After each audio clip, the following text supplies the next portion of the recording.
Hey, tonight we're diving into the real Wild West. Not the Hollywood version with its heroic cowboys and dramatic showdowns, but the gritty, dangerous reality where survival was never guaranteed. You might think you're tough enough to handle it, but trust me, there's a reason they called it wild. If you're enjoying these stories, I'd really appreciate a quick like or even a subscribe. It helps more than you know. I'm always curious where you all are listening from, so drop a comment with your location and what time it is there. Love seeing our little global community connect through these stories. Now, dim the lights, maybe turn on a fan for that soft background hum, and let's ease into tonight's journey together. We're going to explore why you might not survive even a single day in the untamed American frontier. Congratulations, you've just woken up in the American Wild West of the 1870s. The good news, you're about to experience a legendary chapter of history firsthand. The bad news, your chances of survival just dropped dramatically. The first challenge hits you before you even open your eyes. The smell, not the earthy, pleasant aroma of nature you might expect, but something far more pungent. The stench of unwashed bodies, animal droppings, and what might possibly be raw sewage hanging heavy in the air. You see, bathing wasn't exactly a priority in the Wild West. Most settlers considered a thorough wash a monthly luxury, and that's being generous. Some went entire winters without a proper bath. Water, was precious out here, and using it to clean yourself seemed wasteful when you needed it for drinking and cooking. As you drag yourself from your bed, which is likely just a straw-filled mattress crawling with bedbugs, you realise how every muscle in your body aches. Life in the 1870s frontier involved constant physical labour from dawn until dusk. There were no weekends off, no vacations, and certainly no ergonomic considerations. Whether you were a farmer, miner, or ranch hand, your body was your primary tool, used until it broke down. You might think you work hard in your modern life, but frontier labour was something entirely different, backbreaking work that left even the strongest people permanently hunched and arthritic by their 30s. Imagine spending 14 hours ploughing fields, hauling water, chopping wood, or working deep underground in a mine shaft. No wonder the average lifespan was only about 35 years. Standing on the dusty floor, you notice the chill in the air. If it's winter, your cabin might be 20 degrees below freezing inside. If you had a fireplace, you'd have let it burn down overnight to save precious fuel. Good luck finding central heating or thermal underwear in this century. And if it's summer, well, get ready to sweat through every article of clothing you own. There was no escaping the elements in the Wild West. Speaking of clothing, forget comfort. Men typically owned maybe 2 sets of clothes, rough canvas or denim pants and cotton shirts that chafed against the skin. Women wore multiple layers regardless of the temperature, chemises, corsets, petticoats and long dresses that dragged in the dirt. Everything was scratchy, ill-fitting and rarely cleaned. Those fancy outfits you've seen in Western movies? Pure fiction for the average person. Your stomach growls, reminding you it's time for breakfast. Hope you like beans, biscuits and coffee, possibly for every meal. The Wild West diet was monotonous and nutritionally deficient. Fresh fruits and vegetables were seasonal luxuries. Meat, when available, was often preserved with salt or smoke because refrigeration didn't exist. Scurvy, a disease caused by vitamin C deficiency, when your gums bleed and your teeth fall out, was common among settlers despite being easily preventable with modern knowledge. You might think the coffee would at least be good. Cowboys always seem to have a pot brewing in the movies, but what you're served barely resembles what you'd recognise as coffee. It's typically boiled to within an inch of its life, bitter beyond belief, and might include crushed eggshells or even salt to reduce the bitterness. Still, the caffeine would help you face the day, so you drink it without complaint. Before heading outside, you might want to check your shoes for scorpions or snakes that could have sought shelter during the night. It wasn't uncommon for frontier folks to shake out their boots each morning, a habit born from painful experience. One wrong move, and you could be facing a venomous bite miles from any medical help. Stepping outside your cabin, you're immediately aware of how exposed you are. The vast landscape of the American frontier was breathtaking, sure, but it was also unforgiving. Extreme weather could appear with little warning. Blizzards, tornadoes, flash floods, or drought could all mean death for the unprepared. The sky might be clear now, but that could change in minutes.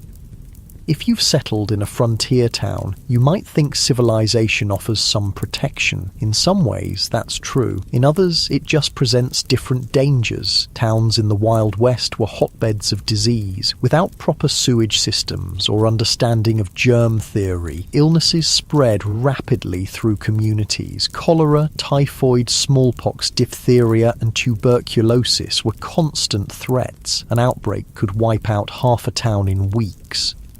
Speaking of towns, let's say you decide to visit one today. As you approach, you notice there's a distinct lack of the organised layout you might expect. Many Western towns grew haphazardly, with buildings constructed wherever convenient, often without proper planning or infrastructure. The streets aren't paved, but are instead dirt tracks that transform into mud pits when it rains and dust bowls when it's dry. The smell hits you again, stronger now. Horse manure is everywhere because horses are the main transportation. There are no street cleaners or sanitation departments. In some towns, the accumulated waste could be knee-deep in heavily trafficked areas. Flies swarm around you and you realise why disease spreads so easily here. As you walk down the main street, you pass the saloon, likely one of the busiest establishments in town. Contrary to Hollywood depictions, saloons weren't glamorous places with swinging doors and piano players. Most were crude, one-room affairs with rough plank bars and basic furniture. The liquor served wasn't fine whiskey aged in oak barrels, but raw alcohol often mixed with tobacco juice, pepper, turpentine, or even gunpowder to give it extra kick. A single drink could blind you if you were unlucky. The saloon represents another deadly aspect of frontier life: violence. These establishments were frequently sites of deadly confrontations, not because of formal duels or showdowns, but because of drunken arguments that escalated quickly in a heavily armed society. The romanticized gunfights of Western movies were rare. Most violence was impulsive, messy, and over trivial matters. Speaking of being armed, you'll notice almost everyone carries a weapon of some kind, but not for the reasons you might think. While personal protection was certainly a factor, weapons were primarily tools for hunting, protection from wildlife, and sometimes for signaling. The constant threat from bears, wolves, cougars, and venomous snakes made going unarmed foolish, especially when travelling between settlements.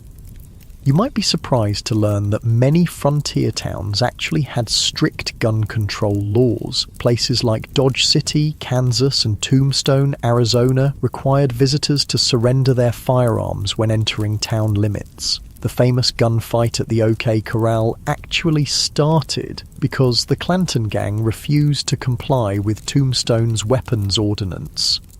Despite what you've seen in movies, quick-draw duels in the middle of the street were exceedingly rare. Most shootings were ambushes or happened during robberies. The skilled gunslinger facing off against an opponent at high noon is largely a Hollywood invention. Real frontier violence was typically sudden, chaotic, and lacked any sense of honor or fairness.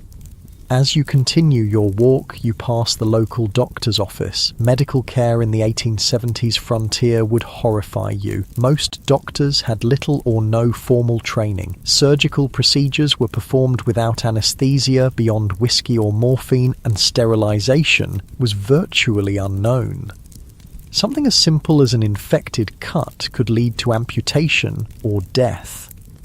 Common treatments included bloodletting, mercury compounds, arsenic, and other toxic substances that often did more harm than good. Women in childbirth faced mortality rates as high as 1 in 4 in remote areas. Dentistry involved extraction without anesthesia, using crude tools. Most people suffered from painful dental issues for years before finally losing their teeth. If you were injured or fell ill on the frontier, your survival often depended more on luck than medical intervention. Even minor injuries could become life-threatening due to infection. Broken bones might never heal properly, leaving frontier folk with chronic pain and disability. The famous phrase, "only the strong survive," had literal meaning in the Wild West. Your stomach growls again, and you realise it's time for lunch. You head to the local restaurant, which is likely just an extension of someone's home where meals are served for a fee. The food isn't any more varied than your breakfast. Meat is tough and often spoiled, despite heavy smoking or salting. Vegetables, if available, are overcooked to mush. Food safety standards don't exist, so dysentery and food poisoning are common occurrences. While eating, you overhear conversations about recent Indian attacks, outlaw gangs, or the danger of travelling alone, while Native American violence against settlers was far less common than portrayed in popular culture. In fact, settlers and the US military were far more likely to be the aggressors. The frontier was still a place of conflict. The systematic displacement of indigenous peoples created tensions that sometimes erupted into violence on both sides. As for outlaws, they were a genuine threat, particularly in remote areas. Law enforcement was sparse, with a single sheriff sometimes responsible for thousands of square miles. In many places, justice was handled through vigilante action rather than formal legal proceedings. Lynch mobs were common, and the concept of innocent until proven guilty often didn't apply. If you were accused of horse theft or cattle rustling, you might find yourself hanging from a tree before sunset, regardless of your actual guilt or innocence. After lunch, you decide to visit the local general store to stock up on supplies. The prices shock you. Basic necessities cost far more on the frontier than back east due to the difficulty and expense of transportation. A simple can of peaches might cost the equivalent of $20 in today's money. Many settlers spent most of their income on essential supplies with little left over for comfort or luxury. The store offers another glimpse into frontier reality, the isolation. Mail delivery was infrequent and unreliable. Newspapers might be weeks or months out of date. Information travelled slowly, and you might go years without news from family back east. Many settlers never saw their relatives again after moving west. The psychological toll of this isolation contributed to high rates of depression, alcoholism, and suicide among frontier populations. As the afternoon wears on, you notice dark clouds gathering on the horizon. Weather on the frontier wasn't just uncomfortable, it could be deadly. Without modern forecasting, storms arrived with little warning. Blizzards could strand travelers, leading to freezing deaths. Tornadoes destroyed entire communities with no emergency services to assist survivors. Flash floods washed away wagon trains. Droughts ruined crops and caused starvation. If you were lucky enough to have a proper home, it provided minimal protection. Most frontier dwellings were hastily constructed from whatever materials were available. Sod houses on the plains, log cabins in forested regions, or simple wooden structures in towns. None were particularly effective against extreme weather. Winter temperatures inside could drop below freezing. Summer heat was often unbearable, especially in attics or upper floors where many people slept. As the storm approaches, you decide to head back to your cabin before it hits. On the way, you pass a group of men heading to work at the local mine. Mining was one of the deadliest professions on the frontier. Underground cave-ins, toxic gas exposure, explosions from improperly handled blasting powder, and machinery accidents claimed countless lives. Miners also suffered from long-term health issues like black lung from coal dust or mercury poisoning from gold processing. Even if you avoided mining, few frontier occupations were safe. Farming involved dangerous equipment with no safety features. Ranching meant working with unpredictable animals weighing hundreds of pounds. Logging had one of the highest fatality rates of any profession. Whatever you did to make a living, your risk of serious injury or death was exponentially higher than in the modern world. You make it back to your cabin just as the rain begins to fall. The roof leaks in several places, and you place buckets to catch the water. This is a good opportunity to refill your drinking water, as clean water was scarce and precious. Many frontier settlers drank from the same sources used for washing and watering livestock, leading to waterborne illnesses that could quickly turn fatal. As you sit in your leaky cabin listening to the rain, you reflect on how different reality is from the romanticized version of the Wild West. There were no heroes or villains, just people struggling to survive in incredibly harsh conditions. The fact that anyone made it through is testament to human resilience and determination. Night falls early as you have no electricity. Candles and oil lamps provide minimal illumination, and you're careful with them. Fire was a constant danger in frontier homes. A single spark could mean losing everything, with no fire department to call for help. Many towns burned to the ground at least once in their history. You prepare for bed, exhausted from just one day in the Wild West. Your muscles ache, your stomach is unsettled from the unfamiliar food, and your mind is overwhelmed by the constant vigilance required to stay alive. As you drift off to sleep, you wonder if you'll make it through tomorrow, or if you'll become just another statistic in the dangerous story of the American frontier. The wind howls outside your cabin, a haunting reminder of how small and vulnerable humans are against the vastness of the untamed wilderness. Tomorrow, if you're lucky enough to see it, will bring all these challenges again, along with new ones you haven't yet imagined. In the Wild West, survival was never guaranteed. It was earned day by day, hour by hour, through hardship most modern people can scarcely comprehend. The morning light filters through the cracks in your cabin walls, waking you from a restless sleep. Your body aches from the hard mattress, but there's no time to linger. The Wild West waits for no one. As you rise, you remember yesterday's harsh introduction to frontier life and wonder what new challenges today will bring.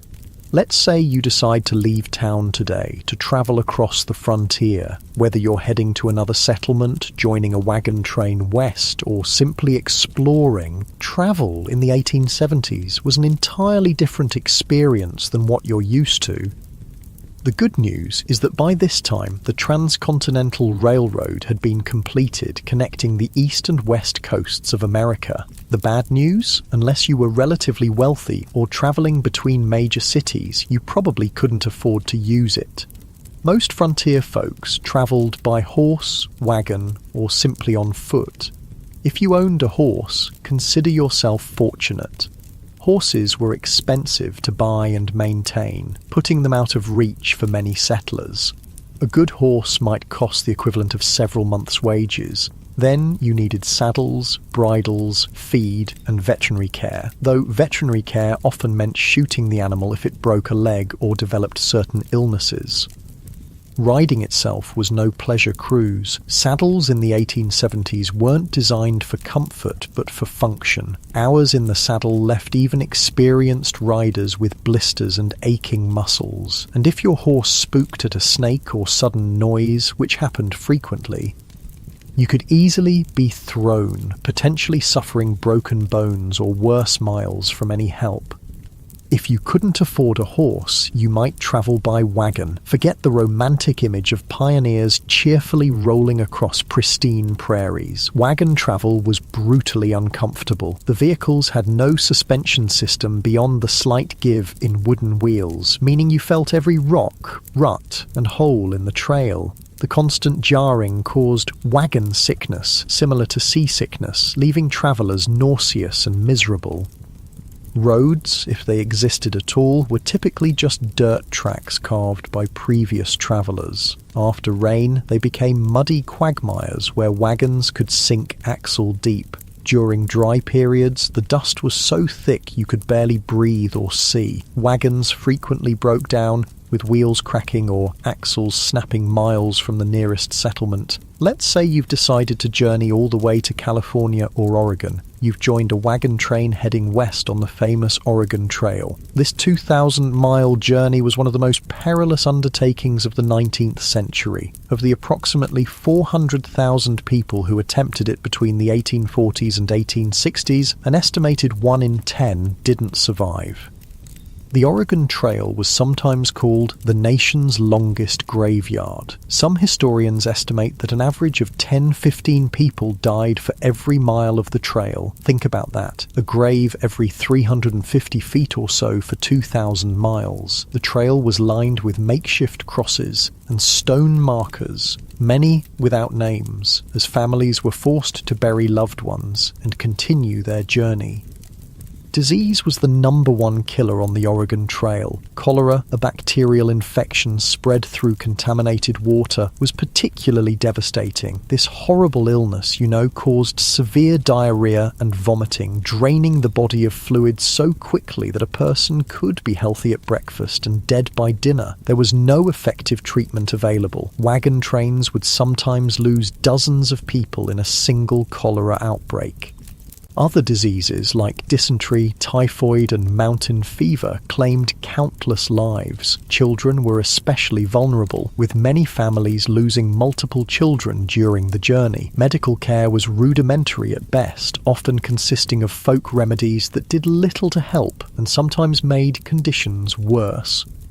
Crossing rivers presented another deadly challenge. Wagons weren't designed to float, but pioneers had to cross numerous rivers on their journey west. Some had ferries or fords, but many required the wagon to be floated across like a makeshift boat. Wagons frequently capsized in these crossings, drowning people and livestock and destroying precious supplies. The Platte, Columbia, and Snake Rivers claimed hundreds of lives during the migration period. Contrary to popular belief, attacks by Native Americans were relatively rare. Most tribes were actually helpful to migrants, offering supplies, guidance, and assistance with river crossings. The majority of violent deaths on the trail came from accidents, being crushed by wagon wheels, drowning, or being kicked by draft animals. Firearms accidents were shockingly common, as most travelers were inexperienced with weapons but carried them for hunting and protection. The psychological toll of the journey was immense. Families buried children, parents, and spouses along the way, then had to continue travelling immediately. There was no time for extended grief on the trail. Each day's delay meant less chance of crossing the mountains before winter snows made passes impassable. The constant stress, grief, and physical hardship led many travellers to mental breakdown. Suicide was not uncommon among trail migrants. If you somehow survived the journey to California or Oregon, your challenges weren't over. Many arrived at their destination having spent all their money and resources on the journey itself. Families often arrived destitute, malnourished, and ill, only to find that the promised land had its own harsh realities. But let's say you've decided not to travel that far. Perhaps you're heading to a nearby town or settlement instead. Even short journeys in the Wild West presented significant dangers. Travelers might encounter outlaws who saw lone riders or small groups as easy targets. While the frequency of stagecoach robberies was exaggerated in later fiction, they did occur regularly enough to be a legitimate concern. The natural environment posed constant threats to travellers. Flash floods could wash out trails or trap unwary travellers. Summer heat in desert regions could kill through dehydration and heat stroke. Winter blizzards routinely trapped travellers, sometimes leading to freezing deaths or desperate situations like the infamous Donner Party, where survivors resorted to cannibalism to stay alive. Navigation itself was challenging in an era before detailed maps. Travellers relied on vague directions, landmarks that could change or be misidentified, and the experience of guides who sometimes proved unreliable. Getting lost in the wilderness could be a death sentence, especially if your supplies ran low. As you travel today, you notice another aspect of frontier life that movies rarely depict accurately: the stunning diversity of people. The Wild West wasn't populated solely by white cowboys and settlers. It was a meeting ground of cultures from around the world. Chinese immigrants worked as railroad builders, miners, and merchants. Mexican families had been living in the Southwest long before it became US territory. Black cowboys made up as much as 25% of the workforce on some ranches. European immigrants from Germany, Ireland, Italy, and Scandinavia brought their cultures and traditions. And of course, dozens of distinct Native American nations had called these lands home for thousands of years before others arrived. This diversity, however, didn't mean equality or harmony. Racial violence was a common feature of frontier life. Chinese railroad workers faced brutal discrimination and were often forced to take the most dangerous jobs for lower pay than white workers. Mexican landowners frequently saw their property seized through legal manipulation or outright theft after the Mexican-American War. Black Americans who moved west hoping to escape Southern discrimination often found frontier racism just as entrenched, if different in form. Despite their crucial contributions to ranching, mining, and building frontier communities, they were frequently excluded from economic opportunities and social acceptance. For Native Americans, the expansion of white settlement was nothing short of catastrophic. The indigenous population of North America, once numbering perhaps 15 million people, had been reduced to fewer than 300,000 by 1900. Disease, warfare, forced relocation, and the deliberate destruction of their food sources, particularly the buffalo, decimated numerous tribes and nations. US government policies systematically pushed Native Americans from their traditional lands onto reservations, often in areas with poor soil and few resources. Treaties were regularly broken when valuable resources were discovered on reservation lands. Native children were taken from their families and placed in boarding schools designed to erase their cultural identity, operating under the philosophy of "kill the Indian, save the man." The romanticized cowboys versus Indians narratives of later films grossly misrepresented the complex interactions between settlers and indigenous peoples. Many native nations initially tried to accommodate newcomers and adapt to changing circumstances. Violence typically erupted after repeated treaty violations, encroachment on tribal lands, or deliberate provocations. As you continue your journey, you ponder another group whose experience differed markedly from Hollywood depictions: women on the frontier. Far from the helpless damsels or schoolmarms of Western movies, frontier women performed incredibly demanding physical labour while navigating restrictive social expectations.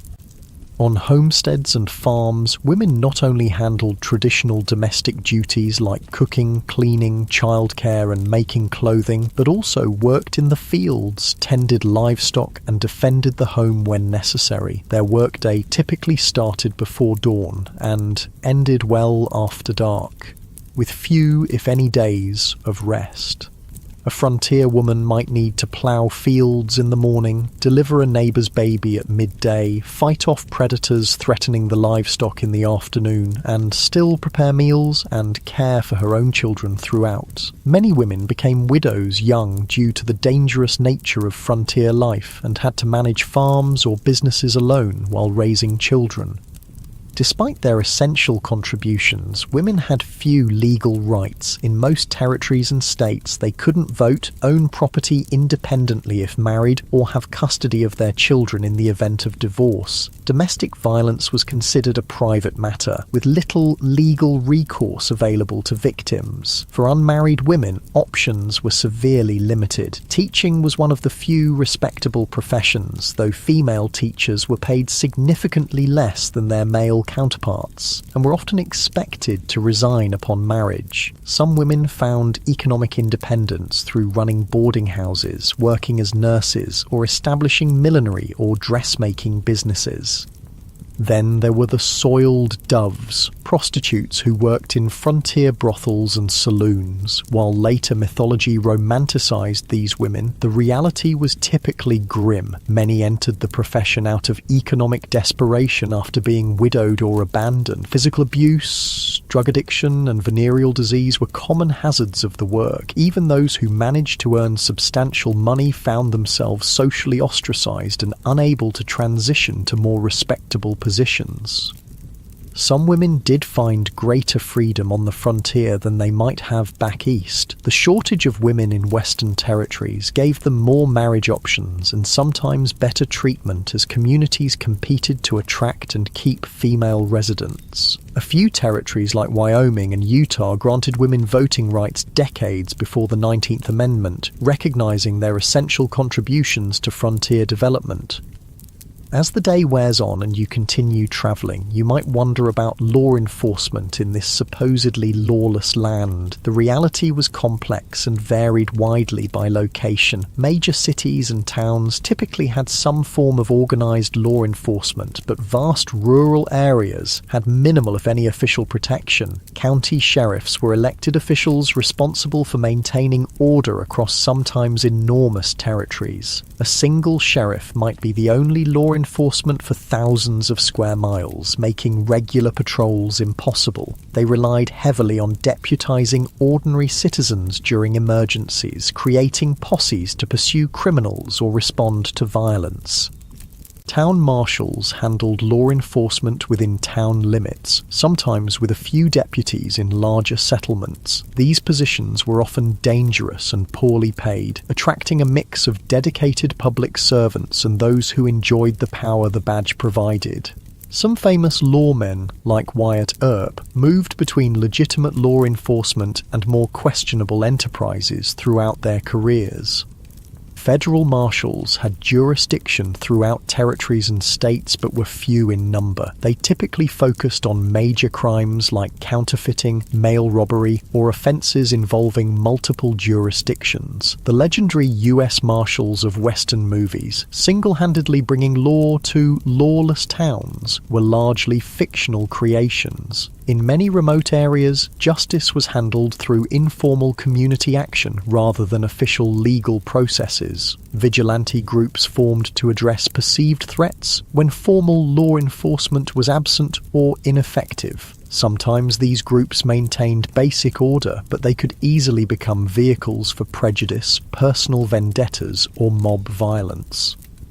The iconic image of the quick-draw gunfight was largely a later invention. Most frontier violence was mundane, impulsive, and often alcohol-fueled. Bar fights that escalated to fatal levels, domestic violence, and disputes over land or livestock were far more common than dramatic shootouts on dusty streets. Criminal punishment was harsh by modern standards. Hanging was the standard penalty for murder, rape, and sometimes theft, particularly of horses or cattle. Prisons existed, but were primitive facilities with high mortality rates from disease, violence, and poor conditions. Many communities preferred immediate execution to the expense of long-term imprisonment.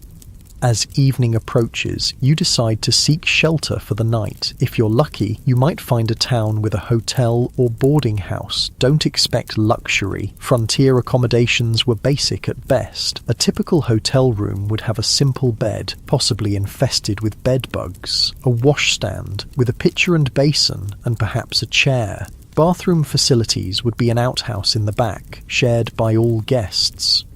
Privacy was minimal, with thin walls allowing you to hear your neighbours' every movement and conversation. In busier establishments, you might even share a bed with a stranger, a common practice to maximise capacity during busy periods. The sheets might not have been changed for previous guests, and lighting would be limited to candles or oil lamps.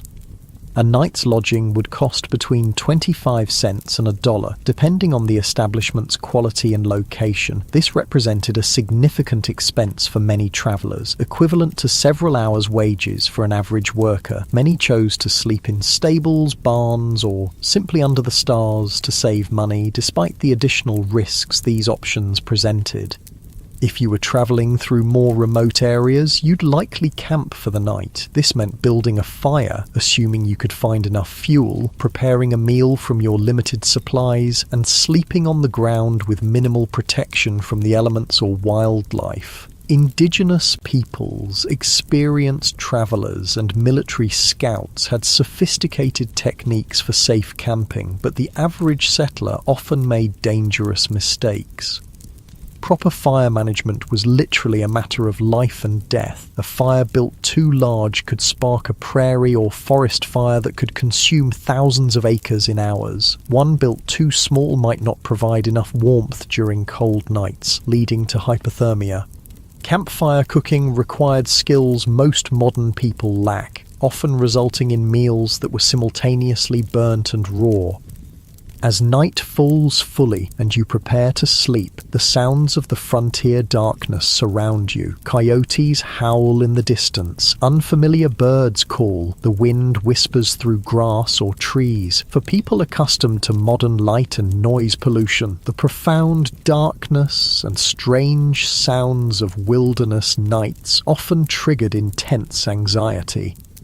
Many travellers slept poorly on the frontier, not just because of physical discomfort, but from fear of the unknown dangers that might lurk in the darkness. Native attacks, though rare, often occurred at dawn when sleepers were at their most vulnerable. Predators like wolves, bears, and mountain lions might investigate camps looking for food. Venomous snakes and scorpions sought warm places to rest, sometimes including a sleeper's bedroll. Even if no actual threats materialized, the psychological stress of constant vigilance took its toll. Frontier diaries frequently mention exhaustion not just from physical labor, but from the mental strain of perpetual alertness. Modern people, accustomed to locks, alarms, and the security of dense population, would find the vulnerability of frontier sleeping arrangements profoundly disturbing. As you drift towards sleep, you reflect on the day's journey. Travel in the Wild West bears almost no resemblance to its sanitized, romanticized portrayal in later entertainment. It was grueling, dangerous, and uncomfortable beyond what most modern people could endure. The skills required from navigation without maps to making emergency repairs to handling firearms safely took years to develop, and mistakes were often fatal. The darkness deepens and the sounds of night creatures grow louder. Tomorrow will bring new challenges if you survive the night. Perhaps you'll reach your destination, or perhaps you'll become just another unmarked grave along the trail. One more statistic in the perilous story of westward expansion. The Wild West forgave no weakness and offered no second chances. Every day survived was a victory against overwhelming odds. The new day dawns on the frontier, and you've somehow survived the night, a victory in itself in the Wild West. As you rub the sleep from your eyes and stretch your aching muscles, you contemplate what direction your frontier experience might take today. Perhaps you'll try your luck in one of the booming mining towns where fortunes are supposedly made overnight. You've heard stories of the California gold rush, the Nevada silver strikes, and the Colorado mining booms. Tales of ordinary men finding nuggets the size of chicken eggs and becoming wealthy overnight have drawn hundreds of thousands west. What these stories don't mention are the brutal realities awaiting those who chase mineral dreams. Let's say you decide to try your hand at mining. What would that actually entail? First, you'd need to stake a claim, which means finding unclaimed land with potential mineral deposits, increasingly difficult by the 1870s, as the easiest and richest areas were claimed years earlier. If you were lucky enough to find a promising spot, you'd need to register your claim at the nearest government office and pay the required fees, which could be substantial. Then the real work would begin, and it was some of the most physically demanding labour imaginable. For placer mining, searching for loose gold in streams, you'd spend hours bent over in ice-cold mountain water, sifting through sediment with a pan or sluice box. Your hands would crack and bleed from constant exposure to water and rough materials. Your back would ache from the hunched position, and after all that effort, you'd be lucky to find a few tiny flakes of gold worth pennies. If you ventured into hard rock mining, digging for veins of ore in the mountains, the dangers multiplied exponentially. Tunneling into unstable rock without modern safety equipment or engineering knowledge led to frequent cave-ins that crushed miners where they stood. Poorly ventilated shafts filled with toxic gases like carbon monoxide, odourless but deadly, suffocating miners who had no warning of the danger. Blasting with black powder or dynamite to break through rock was incredibly hazardous. Miners frequently lost fingers, hands, eyes, or lives when charges detonated prematurely or thrown rock fragments became deadly projectiles. The thunderous noise and constant percussion of blasting left many with permanent hearing loss. Even if you avoided immediate catastrophes, the long-term health effects were devastating. Miners constantly inhaled fine rock dust, leading to silicosis, a painful lung disease that slowly suffocated its victims. Mercury used in gold processing caused neurological damage, tremors, and mental deterioration. Those working in copper or lead mines absorbed toxic metals that accumulated in their bodies, causing chronic illness and early death. The mining industry of the 1870s had virtually no safety regulations or oversight. Mine owners prioritized profit over worker welfare, and injuries were considered an expected part of the job. Medical care for injured miners was minimal and often ineffective. A serious injury typically meant the end of a miner's career and livelihood, with no disability support or workers' compensation available. For all these risks and hardships, what was the likely reward? Despite the mythology of the lucky prospector, the vast majority of miners barely earned subsistence wages. By the 1870s, most worked for large mining companies rather than independently, earning $2 to $3 for a grueling 10 to 12-hour day. Studies suggest that storekeepers, saloon owners, and prostitutes consistently made more money than the miners whose dreams sustained frontier mining towns. Speaking of mining towns, they were notoriously rough places. Imagine a community composed primarily of young single men engaged in dangerous work with few women, families, or civilizing institutions. Alcohol consumption was astronomical. The average mining camp resident consumed several times more alcohol than the typical American today. Violence was commonplace, with fights, stabbings, and shootings occurring regularly. Sanitation in mining camps was typically abysmal. With minimal planning or infrastructure, human waste and garbage accumulated in streets and waterways. Typhoid, cholera, and dysentery spread rapidly in these conditions. During warm months, the stench could be overwhelming, and swarms of flies spread disease from waste to food. If you managed to find valuable ore, you faced the challenge of converting it to cash. Banking in the Wild West was primitive and often predatory. Many mining towns had no banks at all, forcing miners to carry gold dust or ore, making them targets for theft. Some saloons and general stores offered to buy gold, but frequently at rates far below actual value, taking advantage of miners' limited options. Where banks did exist, they operated with minimal regulation or oversight. Bank failures were common, often wiping out customers' life savings without warning or recourse. Many bankers were little more than confidence men who established storefronts, collected deposits, and disappeared overnight with all the funds. Without federally backed currency, paper money was issued by individual banks, and its value fluctuated wildly depending on the bank's reputation. Counterfeit bills circulated widely, and even experienced merchants could be fooled by well-made fakes. The safest form of money was gold or silver coin, but carrying it made one a target for robbery. Perhaps, after considering the dangers and disappointments of mining, you decide to try your hand at ranching instead. The cattle industry was booming in the 1870s, with demand for beef in eastern cities creating opportunities on the frontier. Surely this would be a healthier, more profitable venture. Ranching did indeed avoid some of the worst health hazards of mining, but it introduced its own unique dangers and hardships. Starting a ranch required significant capital. Land, livestock, equipment and buildings all represented major investments. Many aspiring ranchers went deeply into debt purchasing these necessities, betting their future on favourable weather and market conditions.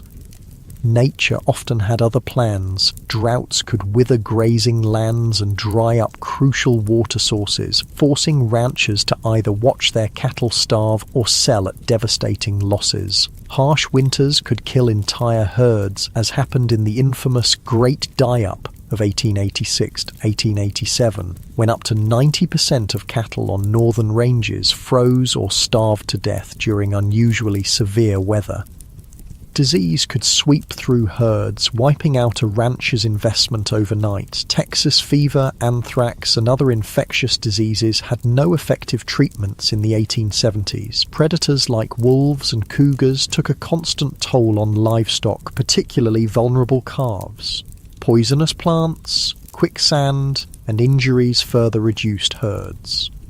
The iconic cattle drives, moving herds hundreds of miles to railroad shipping points, were not romantic adventures, but grueling, dangerous undertakings. Cowboys, not the glamorous figures of later films, but typically young, poorly paid labourers, worked 20-hour days during drives, catching brief naps in the saddle as they moved thousands of animals across difficult terrain.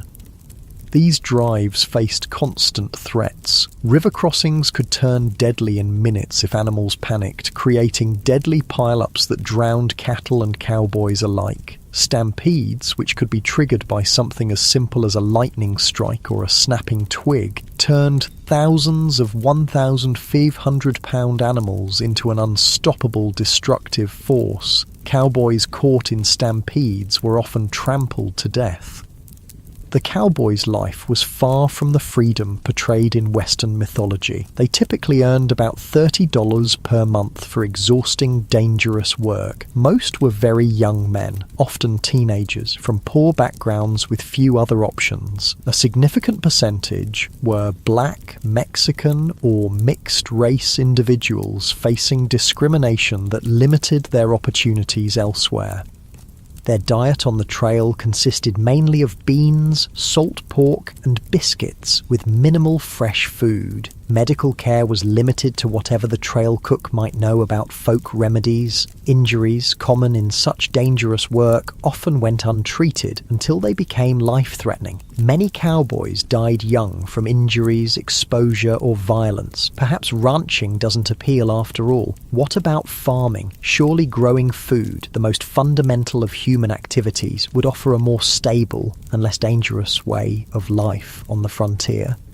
The Homestead Act of 1862 had opened vast areas of the West to settlement, offering 160 acres free to anyone who would live on and improve the land for 5 years. This seemed like an incredible opportunity, a chance for people with little money to become landowners and build independent livelihoods. The reality proved far more challenging than the promise. First, 160 acres might sound substantial, but in the arid regions that comprised much of the available land, it was often insufficient to support a family. Traditional eastern farming methods failed in these environments, where rainfall was a fraction of what pioneers were accustomed to. Many settlers had no knowledge of dry farming techniques needed for success in these regions. Starting a frontier farm required tremendous physical labour. The first task was building shelter, typically a sod house on the treeless plains, constructed by cutting and stacking dense prairie turf. These soddies were dark, damp dwellings that leaked when it rained, harboured insects and snakes, and crumbled without constant maintenance. Then came the back-breaking work of breaking the land for planting. Prairie sod, held together by dense grass roots that had developed over centuries, was extraordinarily difficult to plough with the equipment available to most settlers. It could take a year or more just to prepare a few acres for planting. The work was so physically demanding that it permanently damaged many farmers' bodies. Once crops were planted, farmers faced threats from every direction. Drought could wither plants before harvest. Torrential rains could wash away seedlings or flood fields. Early frost could kill crops just before harvest. Grasshoppers descended in biblical swarms, consuming everything green in their path and sometimes even eating the handles of tools left in fields. Disease affected frontier farmers as it did everyone else, but with particularly devastating consequences. With no hired help and little community support, a family's illness during crucial planting or harvesting periods could mean the difference between survival and starvation. Women often continued working the fields while heavily pregnant or just days after giving birth, risking their health because the work simply couldn't wait.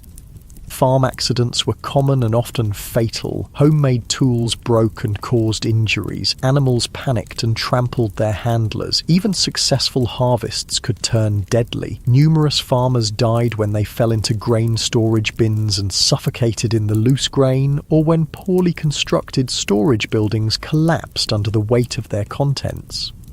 The isolation of frontier farms took a heavy psychological toll. Neighbours might be miles away, visited only occasionally. Women in particular suffered from this isolation, some going months without speaking to anyone outside their immediate family. Depression, anxiety, and what was then called prairie madness affected many settlers, sometimes leading to abandonment of homesteads or suicide. For those who persevered through these challenges and actually produced crops, economic obstacles remained. Transportation to markets was difficult and expensive. Without refrigeration, perishable products had to be sold quickly or preserved. Large agricultural corporations and railroad companies used their influence to keep crop prices low and transportation costs high, squeezing independent farmers from both directions. By the 1870s, another option was emerging on the frontier, working for wages in the growing towns and industries. Perhaps this offered a safer, more stable path than the high-risk ventures of mining, ranching, or farming. Wage labour did avoid some of the worst physical dangers and financial risks of independent enterprises, but introduced its own hardships. Industrial safety standards were virtually non-existent. Workers in frontier factories, mills, and workshops suffered horrific injuries from unguarded machinery. Construction workers built increasingly tall structures without harnesses or safety equipment, leading to frequent fatal falls. Railroad work was particularly dangerous. Track layers worked with minimal equipment under brutal conditions, suffering high rates of injury and death from accidents, heat stroke, and exhaustion. Chinese workers, who built much of the transcontinental railroad, were often assigned the most dangerous tasks, such as handling unstable explosives to blast through mountain passes.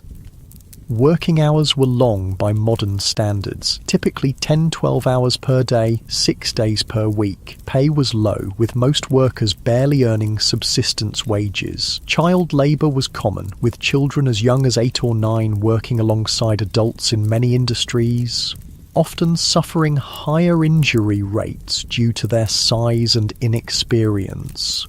Workers had essentially no legal protections.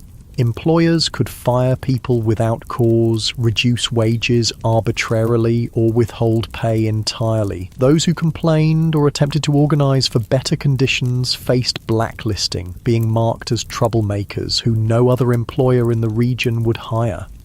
Company towns, settlements where a single employer owned all housing and businesses, were common in mining and lumber regions. Workers in these communities paid inflated prices at company stores, lived in company housing, and sometimes were paid in scrip, company currency, rather than legal tender. This created a form of debt bondage where workers could never save enough to escape the system. Whether you mined, ranched, farmed, or worked for wages, frontier life shaped your experiences in ways modern people would find disorienting. Perhaps most striking was the relationship with time, not the carefully measured minutes and hours of our digital age, but a more fluid reality, governed by daylight, seasons, and natural rhythms. Without electric lighting, most people woke at dawn and slept shortly after sunset, their active hours expanding and contracting with the seasons. Work wasn't measured in 8-hour shifts, but by tasks that needed completion: fields ploughed, cattle moved, ore extracted. During harvest or roundup, people might work from first light until well after dark for weeks without a break. During winter, many rural workers had periods of relative inactivity when fields lay dormant or cattle needed minimal tending. The concept of punctuality, so central to modern life, had limited relevance on the frontier. With few clocks and limited need for precise timing in most activities, people operated on approximate schedules. Stagecoaches and later trains introduced more precise timetables to the West. But outside these specific contexts, morning or after dinner were sufficiently specific time designations for most purposes. Entertainment and leisure looked nothing like their modern counterparts. After exhausting workdays, most frontier folks had little energy for complex activities. Conversation around the fire, storytelling, or simple card games were common evening pastimes. Music was popular when instruments and skilled players were available, with fiddles, harmonicas, and guitars providing accompaniment for social dances. Reading material was precious and often shared among entire communities. A single book might be read aloud to gatherings of neighbours or passed from family to family until it fell apart from use. Newspapers, when available, were read repeatedly, with every advertisement and notice scrutinised for information about the wider world. Organised sports existed, but in simpler forms than today. Baseball was gaining popularity, played with minimal equipment on makeshift fields. Horse racing, wrestling, and shooting competitions provided both entertainment and opportunities to demonstrate valuable skills. Children played games that required little or no equipment: tag, hide and seek, and variations of stickball that could be played with found objects. Holidays and community celebrations took on great importance as rare opportunities for socializing and recreation. 4th of July celebrations might draw people from miles around for picnics, speeches, games, and dancing. Harvest festivals marked the successful completion of the year's most critical work. Religious holidays provided both spiritual meaning and welcome breaks from routine. As the day draws to a close, you find yourself reflecting on the relentless challenges of frontier life. Every aspect required harder work, involved greater risk, and offered fewer comforts than its modern equivalent. The people who survived and sometimes thrived in these conditions possessed qualities that modern society rarely demands: extraordinary physical endurance, practical skills applicable to countless emergencies, and psychological resilience in the face of constant hardship and loss. The darkness gathers once more, and with it comes a silence profound enough to hear your own heartbeat. No car engines, no air conditioners, no electronic hums, just the whisper of wind, the chorus of insects, and the occasional call of night birds. This profound quiet, so alien to modern ears, was the soundtrack of frontier nights, sometimes comforting, sometimes unsettling in its emptiness. As you drift towards sleep, you wonder if you would have had what it took to survive here, not just for a day or a week, but for years and decades. The people who shaped the American West, for better and worse, were not the idealized heroes of later fiction, but complex individuals facing extraordinary challenges with the limited resources and knowledge of their time. Their story, stripped of romanticism, is one of human endurance against conditions that would break many of us today. The cool night air settles around you like a blanket, and the stars emerge in a display of brilliance impossible to see in our light-polluted modern world. This at least is one pure beauty the people of the frontier experienced that few today can fully appreciate: the majestic sweep of the Milky Way across a truly dark sky, connecting them to the same cosmic panorama their ancestors had watched for countless generations. Morning arrives again in the Wild West, and with it comes hunger, a constant companion on the frontier. Food in the 1870s, West bore little resemblance to the varied, convenient diet you're accustomed to in the modern world. Let's explore what keeping yourself fed would actually entail in this harsh environment. The good news is that game was still relatively plentiful in many areas. Deer, elk, rabbit, and various birds could supplement your diet if you had the skills to hunt them. The bad news? Hunting required ammunition, which was expensive and might be needed for protection. It also demanded time away from other essential work, making it a luxury many settlers couldn't afford during busy seasons. Most frontier families relied heavily on foods they could grow, preserve, or purchase in bulk. The staples of the frontier diet were beans, corn, and pork, dense in calories but monotonous and nutritionally incomplete. Fresh fruits and vegetables were available only in season, a few months at most, and winter diets often contained no fresh produce whatsoever. This lack of dietary variety led to widespread nutritional deficiencies. Scurvy, caused by vitamin C deficiency, was common during winter and early spring when no fresh produce was available. The symptoms, bleeding gums, loosening teeth, joint pain, and eventually death, were well known but difficult to prevent with available resources. Other deficiency diseases affected growth in children and caused various chronic health problems in adults. Food preservation was a constant challenge and critical survival skill. Without refrigeration, meat needed to be consumed quickly or preserved through smoking, salting, or drying. These methods deterred bacterial growth but drastically changed flavors and textures while reducing nutritional value. The heavy salt content of preserved foods contributed to high blood pressure and other health issues. Women spent enormous amounts of time preserving food when it was abundant for use during scarce periods. Vegetables were pickled in vinegar or fermented. Fruits were dried or preserved with sugar if available. Root vegetables might be stored in root cellars, underground spaces that maintained cool temperatures. These preservation efforts were not optional activities, but essential survival work that could determine whether a family would eat during winter.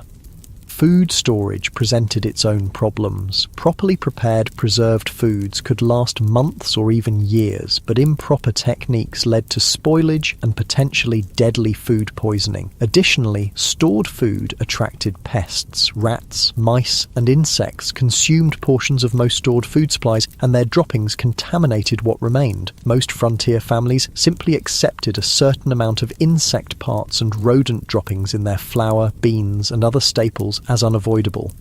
Cooking itself was far more labour-intensive than modern people can easily comprehend. Meals were prepared over open hearths or wood-burning stoves that required constant attention and fuel. In wood-scarce prairie regions, women and children might spend hours gathering buffalo chips, dried manure, or twisted grass to burn as cooking fuel. Water had to be hauled from wells or streams, often hundreds of pounds per day for cooking, cleaning, and drinking. Even with these efforts, meals lacked the variety and flavour profiles modern people expect. Spices were expensive luxuries, used sparingly if at all. Sugar and coffee were treasured items, often hoarded for special occasions. Fresh milk was available only if a family kept a cow, and for only part of the year when the cow was producing. Most frontier children grew up with simple, repetitive diets that would horrify modern nutritionists. Interestingly, despite these limitations, obesity was rare on the frontier. The combination of limited food supplies, minimal sugar consumption, and constant physical labour kept most people lean. However, this leanness wasn't necessarily healthy. Many frontier folk suffered from malnutrition even when they had sufficient calories to sustain their work. Beyond basic survival needs like food, frontier life presented unique challenges for families raising children. If you had been born in the Wild West, rather than just visiting it, your childhood would have been dramatically different from modern experiences. Childhood itself was conceived differently in the 19th century. Children as young as 6 or 7 were expected to contribute meaningful work to family survival, not as educational chores, but as essential economic contributions. Young children minded livestock, gathered eggs, picked vegetables, watched younger siblings, and helped with countless other tasks that freed adults for heavier work. By age 10 or 12, most frontier children worked alongside adults at nearly adult capacity. Boys followed fathers into fields, barns, or workshops, learning skills through direct participation rather than formal instruction. Girls worked with mothers, learning the complex domestic skills necessary for frontier homemaking. Not simple housekeeping, but the production of essential goods like clothing, preserved food, candles, and soap. This early adulthood extended to other areas of life. Children were not sheltered from the harsh realities around them. They witnessed births, deaths, slaughtering of animals, and the sometimes violent conflicts of frontier communities. They were expected to understand and adapt to these realities, rather than being protected from them. Education, as modern people understand it, was limited and inconsistent on the frontier. In established towns, schools might operate for a few months each year, typically during winter when agricultural work was minimal. One teacher, often barely educated themselves, might be responsible for students ranging from 5 to 17 years old, all studying in a single room. Physical conditions in these schools were challenging. Buildings were poorly insulated, leading to freezing conditions in winter and stifling heat in warmer months. Supplies were minimal, perhaps a few shared textbooks, slates for writing that had to be constantly erased and reused, and minimal paper that was treated as a precious resource. Corporal punishment was the standard disciplinary approach, with whippings or beatings administered for infractions as minor as whispering or failing to memorize assigned material. In more remote areas, formal schooling might not exist at all. Some families conducted home education using whatever books were available, but many frontier children received only the most basic literacy and calculation skills, if that. Their education focused instead on practical knowledge, how to predict weather, track animals, prepare soil for planting, treat common injuries, and perform the countless other tasks essential for survival. Child mortality remained devastatingly high throughout the frontier period. Approximately 1 in 4 children died before reaching adulthood, with the highest risk in the first 5 years of life. Diseases that modern medicine easily prevents or treats, measles, diphtheria, scarlet fever, whooping cough, routinely killed or permanently disabled young children. Accidents claimed many more, as child safety was a foreign concept in an era where survival demanded risk-taking. The psychological impact of this mortality on both children and parents is difficult for modern people to comprehend. Most children grew up watching siblings die. Parents expected to lose children and often gave the same name to a subsequent child if an older sibling died young. A practice that seems strange today, but reflected the different relationship with mortality in an era when death was an everyday presence. Perhaps nothing illustrates the gulf between frontier and modern life more clearly than approaches to health and medicine. If you became ill or injured in the 1870s West, your experience would bear almost no resemblance to modern healthcare. The first difference would be the absence of professional medical care in most situations. Doctors were scarce, with many communities having none at all. Those who did practice on the frontier often had minimal training, perhaps a brief apprenticeship or a few months at a medical college. Their knowledge reflected medical science of the era, which still relied heavily on theories like humoral balance that had more in common with medieval medicine than modern practice. Without access to professional care, most health issues were addressed through home remedies and folk medicine. Every community had people, usually women, known for their healing skills, drawing on traditions brought from various cultures. Some of these treatments, particularly herbal remedies, had genuine medicinal properties, but many were ineffective or actively harmful.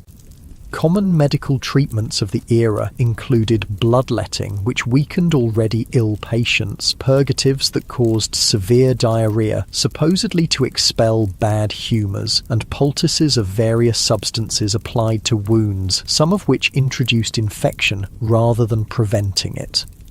Laudanum, a tincture of opium, was widely used for pain, leading to addiction in many cases.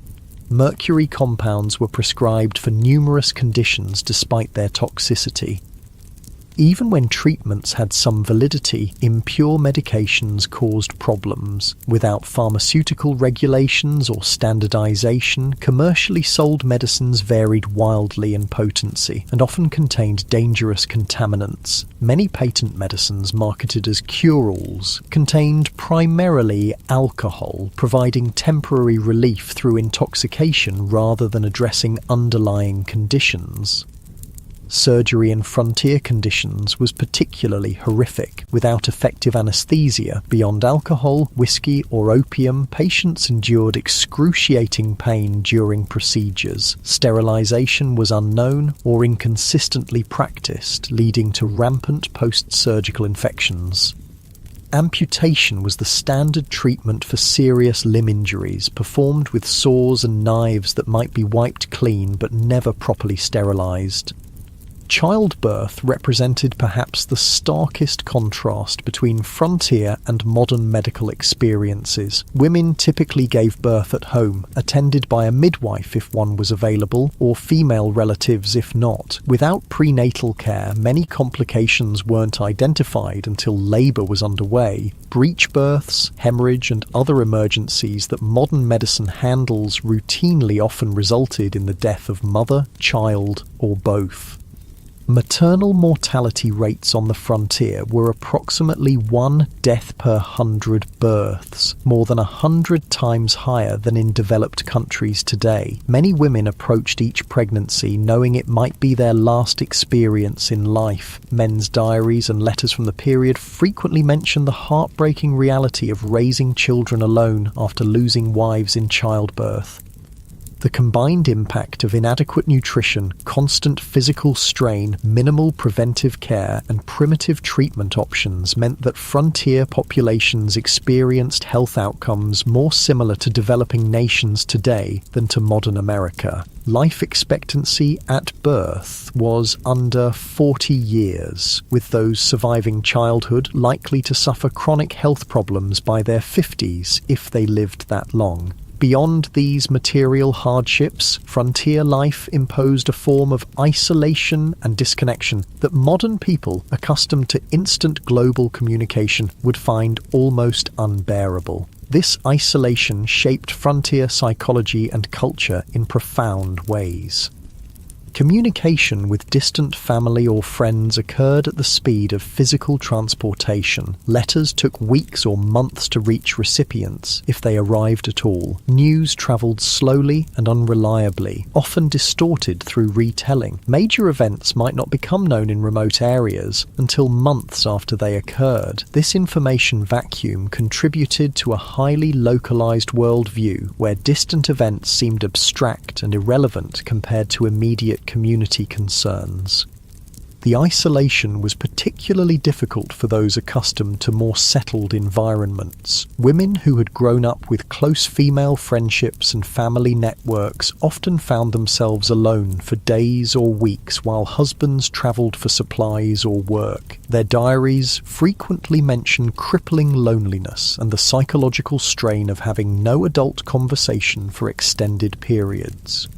This isolation sometimes led to what contemporary accounts called prairie madness, severe depression, anxiety, and occasionally psychosis triggered by the combination of isolation, constant work, and environmental hardships. Some affected individuals became violent toward family members or committed suicide. Others simply abandoned their homesteads and returned east, unable to endure the psychological pressure of frontier life.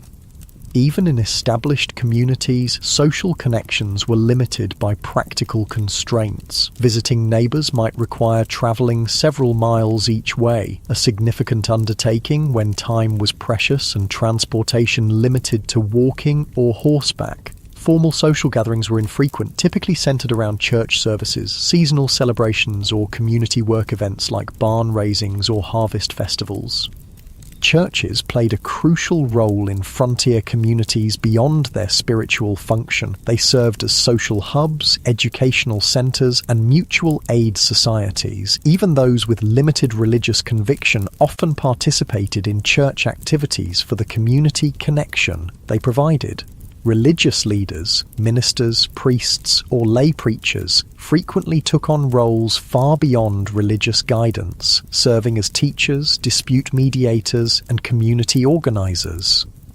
The establishment of community institutions marked important milestones in frontier development. Building a school, church, or meeting hall represented a commitment to permanent settlement rather than temporary exploitation. These institutions helped transform mining camps or trading posts into towns with collective identities and shared futures. The creation of local governments, rudimentary as they often were, similarly marked transitions from frontier chaos to established community.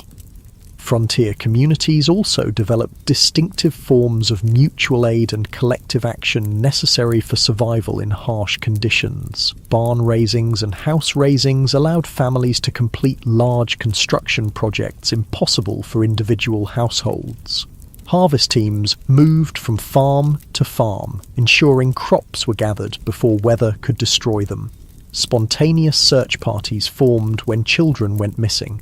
These cooperative traditions reflected the practical reality that no individual or family could survive the frontier entirely through self-reliance. This community interdependence existed alongside the individualism that later became mythologized in frontier narratives. Both elements were necessary responses to frontier conditions: self-reliance for daily survival, community cooperation for challenges beyond individual capacity.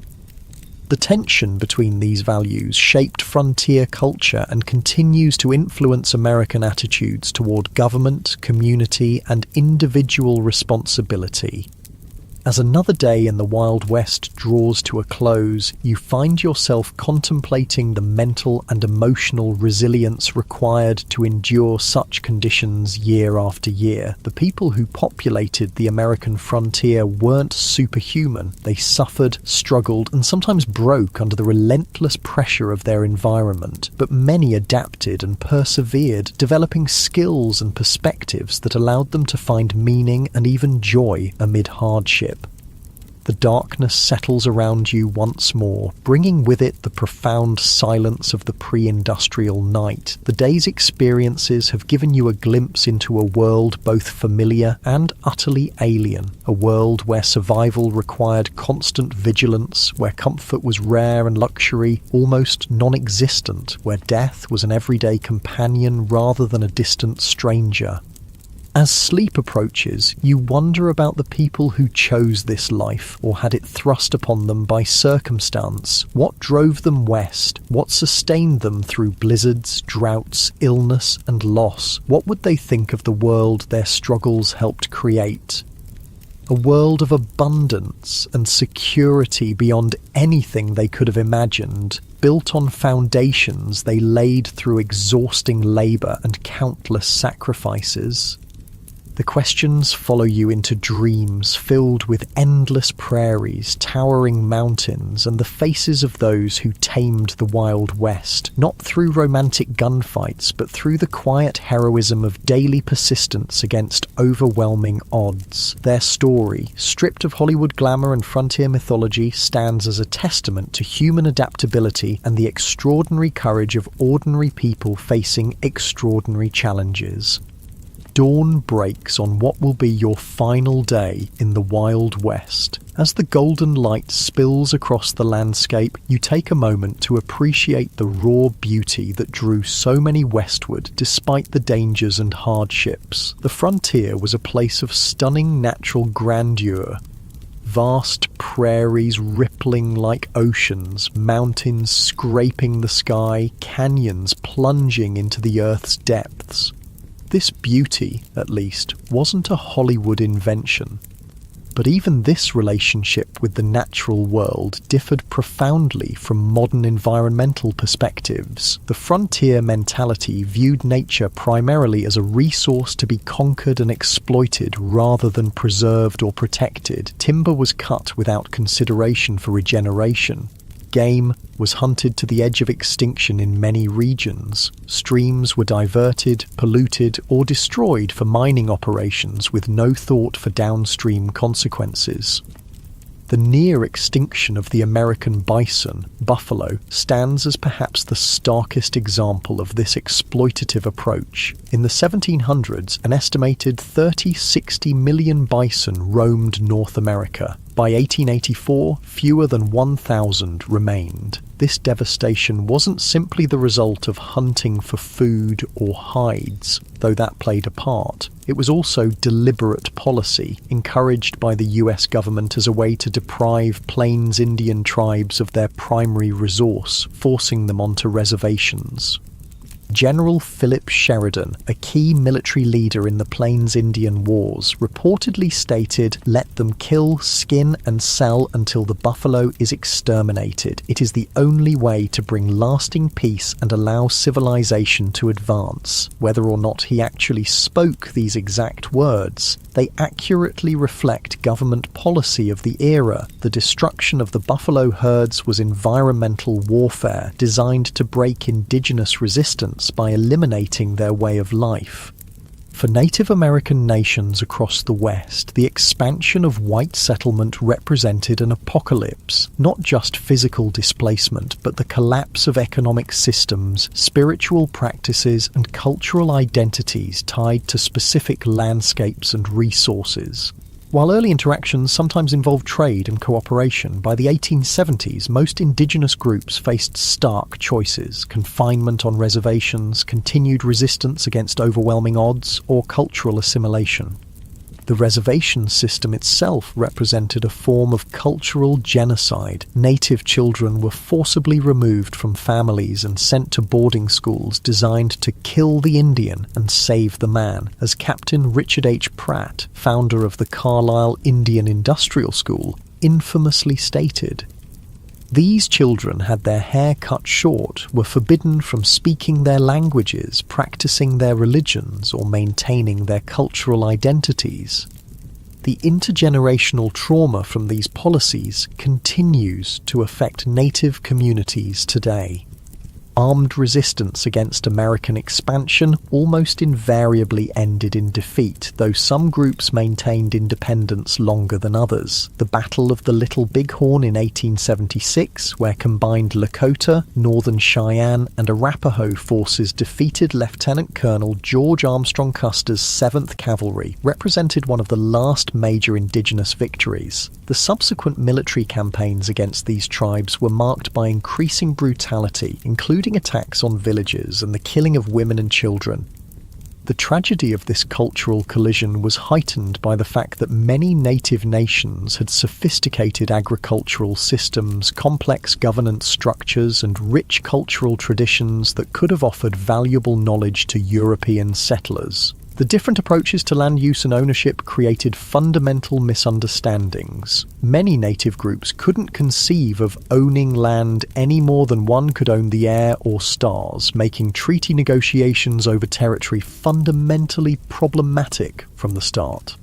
These cultural conflicts extended beyond native white relations. The West was extraordinarily diverse, with communities from around the world bringing different languages, religions, customs, and approaches to frontier life. This diversity was both a strength, introducing varied skills and perspectives, and a source of tension in communities struggling with scarce resources and limited infrastructure.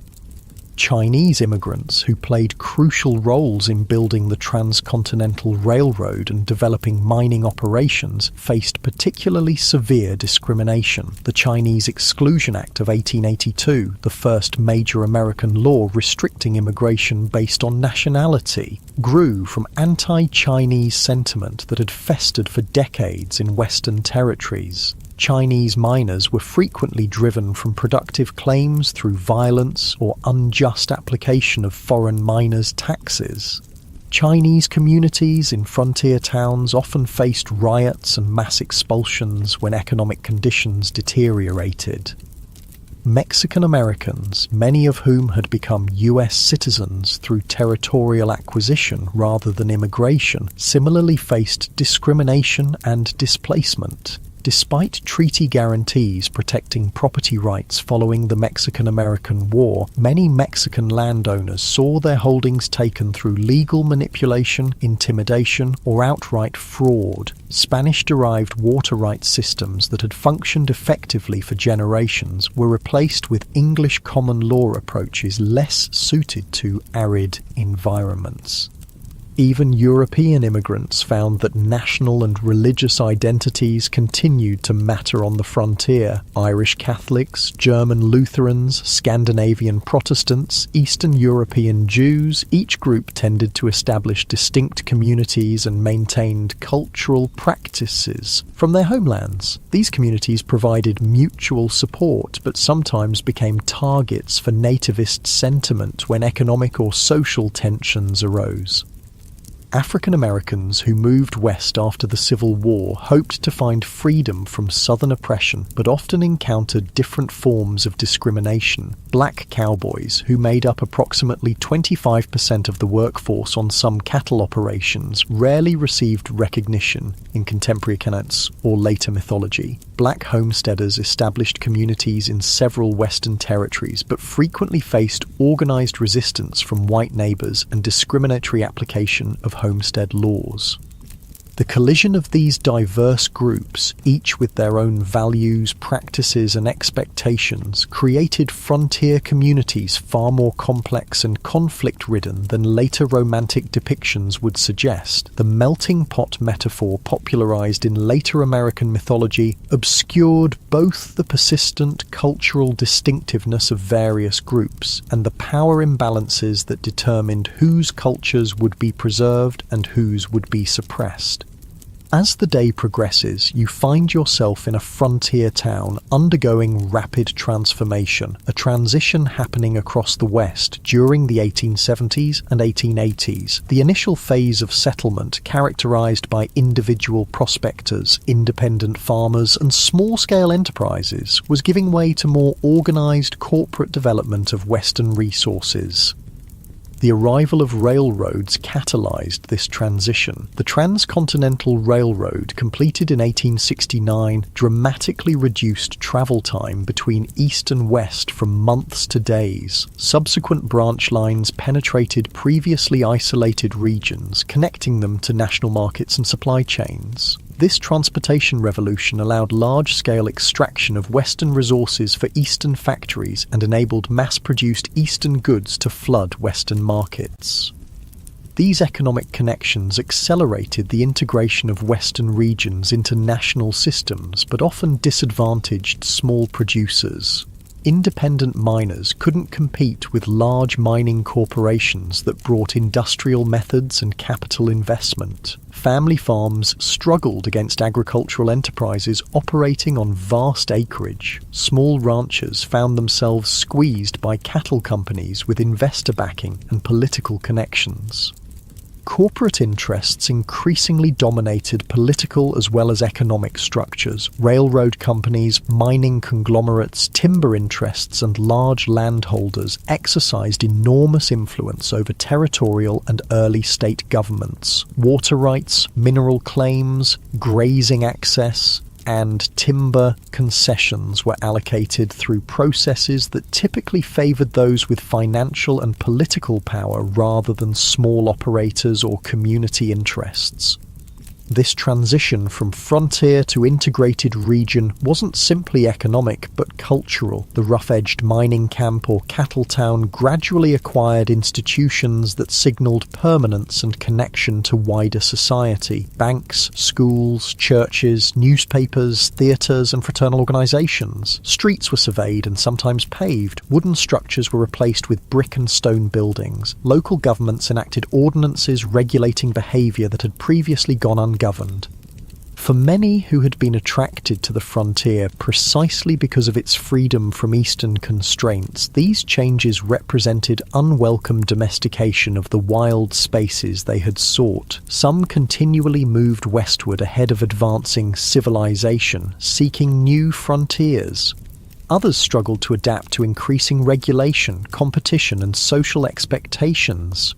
The mythological end of the frontier, declared in the 1890 census, represented real psychological and cultural challenges for those whose identities were tied to frontier conditions.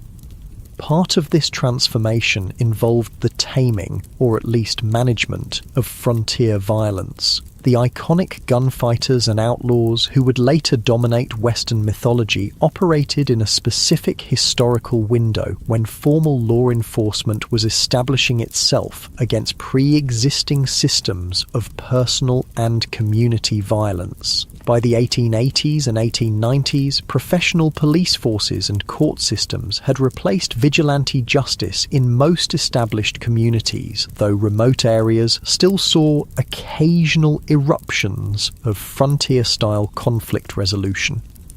The legendary figures who captured public imagination, Wild Bill Hickok, Wyatt Earp, Billy the Kid, Jesse James, operated in this transitional period, often moving back and forth between legal and illegal activities as circumstances changed. Their later mythologization obscured the complex, often morally ambiguous reality of their lives. Hickok, far from the perfect marksman of legend, shot bystanders in at least 2 gunfights. Earp worked variously as a lawman, gambler, brothel keeper and vigilante across his career. The Robin Hood image attached to Jesse James ignored his Confederate guerrilla background and the innocent victims of his robberies. As evening approaches on your final day in the Wild West, you find yourself contemplating the gap between frontier reality and the mythology that would later emerge from it. Why did Americans, and eventually the world, become so fascinated with a romanticized version of this brutal period? What needs did these myths serve, and what truths did they obscure? Part of the answer lies in timing. The most intense period of frontier mythology making occurred precisely as the actual frontier was disappearing. The Wild West shows of Buffalo Bill Cody began in the 1880s, featuring staged reenactments of Indian battles and stagecoach robberies for Eastern audiences, even as railroads, telegraph lines, and formal governance were integrating Western regions into mainstream American society. These performances weren't meant as accurate historical recreations, but as entertainment that resonated with Eastern ideas about the West. The dime novels that popularized exaggerated tales of Western heroes originated not on the frontier, but in Eastern publishing houses, written by authors who rarely had first-hand experience of the regions they described. These formulaic stories emphasized action, clear moral distinctions between heroes and villains, and a vision of the West as a testing ground for American virtues of self-reliance, courage, and individualism. Later, Hollywood westerns further refined and amplified these mythological elements, creating iconic images of lone cowboys, heroic sheriffs, dastardly outlaws, and savage Indians that bore little resemblance to historical reality. These films served psychological and cultural functions beyond entertainment. They offered reassuring narratives about American identity during periods of rapid social change and international challenges. The mythology suggested that American character had been forged in frontier conditions, producing exceptional qualities that distinguished the nation from older societies. It implied that American expansion across the continent had been not just inevitable, but morally justified, a triumph of civilization over wilderness and progress over primitive cultures. It presented simplified moral frameworks where good invariably triumphed over evil through righteous violence, justifying America's growing military and economic power on the world stage. What these myths obscured was the complex, morally ambiguous reality of Western development, the genocide of indigenous peoples, the exploitation of immigrant labor, the environmental devastation, the corporate manipulation of political systems, and the deeply divided community struggling with fundamental questions about identity, governance, and resources. The real West offered no simple moral lessons, but rather a case study in how human societies adapt to challenging conditions, sometimes showing remarkable cooperation and creativity, sometimes descending into exploitation and brutality. As darkness falls once more, you reflect on your brief journey through the unromanticized Wild West. You've experienced firsthand why the average person today, accustomed to abundant food, medical care, physical safety, and countless comforts unknown to frontier dwellers, would likely not survive even a single day in the actual conditions of the 1870s frontier. The skills, knowledge, physical conditioning, and psychological resilience required for frontier survival represent a way of life so distant from modern experience as to be almost unimaginable. Yet something about this world continues to fascinate us. Perhaps it's the raw honesty of a life stripped to essentials, where tasks have immediate consequences and achievements represent tangible victories against natural constraints. Perhaps it's the community interdependence that emerged from shared challenges, creating connections that transcended differences in background or belief. Perhaps it's simply the reminder that human beings can endure and even find meaning in conditions far harsher than most of us will ever face. The legacy of the American frontier extends beyond mythology into the actual structures and systems that shape modern American life. Property laws, water rights frameworks, federal-state relationships, approaches to natural resources, and countless other aspects of American governance emerged from frontier-era compromises and conflicts. The diversity of Western communities, despite efforts at forced assimilation, contributed to the multicultural reality of modern America. Even the continuing tensions between individual rights and collective welfare, local control and national standards, exploitation and conservation have roots in frontier-era debates. For indigenous peoples, the frontier era represents not a glorious chapter in national expansion, but the devastation of ancient lifeways and the beginning of a long struggle for cultural survival and sovereignty that continues today. Their perspective reminds us that the simple triumphalist narrative of Western settlement ignores the complex civilizations that already existed and the incalculable knowledge lost through their disruption. The most accurate understanding of the frontier requires holding multiple perspectives simultaneously, acknowledging both the courage of those who built new communities in challenging conditions and the devastation experienced by those displaced by this expansion. As you drift towards sleep on your final night in the Wild West, the sounds of this earlier America surround you, the whisper of wind through prairie grass, the distant howl of coyotes, perhaps the faint piano notes from a saloon down the street. These sensory experiences, at least, connected all who lived through this era, regardless of background or circumstance. The vast skies, extreme weather, imposing landscapes, and profound silences shaped everyone who encountered them, creating a shared relationship with the environment even amid cultural conflicts. Tomorrow, you'll return to your own time, carrying with you a deeper understanding of this pivotal period in American history. You'll never again see a Western film or read a frontier novel without recognizing the sanitized, simplified version of a complex reality.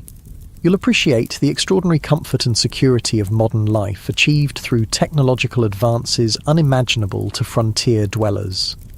You might find yourself more aware of the skills and knowledge lost in the transition to our specialized, technology-dependent society, the practical self-sufficiency that allowed frontier people to build, repair, grow, preserve, and create what they needed with minimal outside support. Most importantly, you'll understand that the real story of the American West isn't found in gunfights and gold strikes, but in the daily struggles of ordinary people, men, women, and children of diverse backgrounds, who faced extraordinary challenges with the limited resources available to them. Their story, without Hollywood embellishment, contains enough genuine courage, tragedy, innovation, conflict, cooperation, cruelty, and kindness to fill countless histories. Their legacy lives in the communities they established, the environmental changes they initiated, the cultural patterns they created, and the myths that grew from their experiences. The real Wild West disappeared long ago, transformed by technology, population growth, economic integration, and environmental change into the modern American West of cities, suburbs, highways, and managed landscapes. Yet echoes of frontier experience persist in regional identities, local traditions, land use patterns, and governance structures. The memory of this formative period continues to influence how Americans understand themselves and their nation's development, even as scholars and communities work to replace simplistic mythology with more accurate, inclusive understandings of this complex history.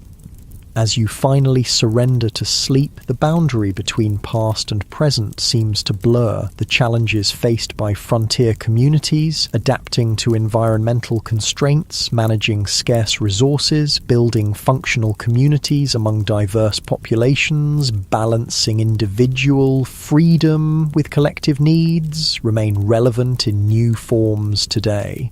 Perhaps the greatest legacy of the frontier experience is not a set of answers, but a collection of questions about human adaptation, community formation, and the relationship between people and the natural world, questions each generation must answer anew as circumstances change. The stars shine brilliantly above, the same stars that guided travellers across the prairie, helped farmers time their planting, and gave comfort to homesick immigrants far from familiar landscapes. In this moment of connection across time, you feel a fleeting kinship with those who looked upon these same constellations a century and a half ago, wondering what tomorrow would bring in a world where survival was never guaranteed, but life, in all its harshness and beauty, was experienced with an intensity seldom matched in our more comfortable era. Sleep comes at last, and with it dreams of a West both harsh and magnificent, a place where human vulnerability and resilience were displayed in equal measure, where diverse peoples collided and sometimes cooperated in ways that would shape a nation, and where the daily struggle for existence contained moments of transcendent connection with landscapes of breathtaking grandeur. The real Wild West, stripped of romantic illusion, offers a window into human experience at its most elemental, challenging, frightening, and occasionally sublime.